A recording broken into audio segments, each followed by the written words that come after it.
बारक्या गायची का? हा जुन्या गायची. हा जुन्या गाई मी आलो तेव्हा लहान होती ती. लहान होती. किती महिने झाले? 5 महिने. 10वा महिना चालू आहे.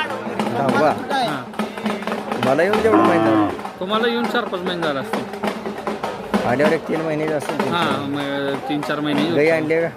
गाई नाही आणली. एक दुसरी ही 4 दाती कालवड आणल्या. कुठं आहे 4 दाती? ठीक आहे. 4 दाती कालवड. आता ती गाव आहे का? ती गाव आहे 7 महिने. नागजच्या बैलाकडून. नागज राजाकडून गाव आहे. ही गाय परत भरली का? होय बरोबर. तीच बैल भरू लागेल. तीच बैल बरोबर. दोन्हीला पण. दोन्हीला हे आणली ती का सांगोला? सांगोला नव्हती आणली. ही आणली होती सांगोला. चला पुढे.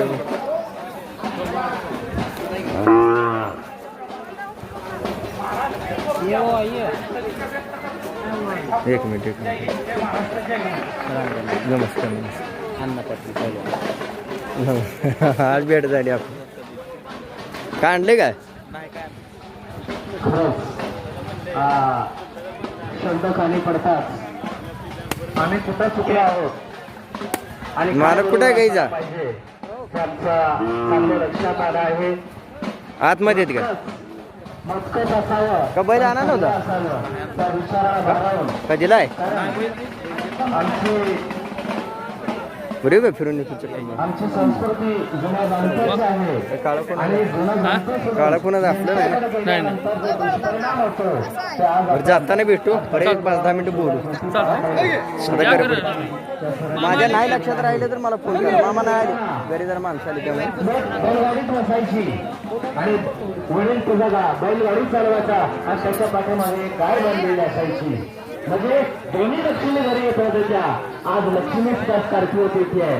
त्यामुळं पाठीमागची जी लक्ष्मी, आरोग्याची लक्ष्मी, ती आपल्यापासून दुरावलेली आहे. ती दुरावू नये आणि ती सगळं राहावी, संस्कृती जोपासावी, ही भूमिका या ठिकाणी आपण मांडली. त्याबद्दल तुमचं आभार मानावं तितकंच थोडं आहे.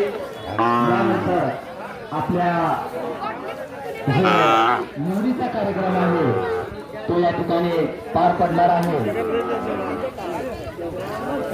तर एक व्हॉट्सअप मेसेज आलेला आहे.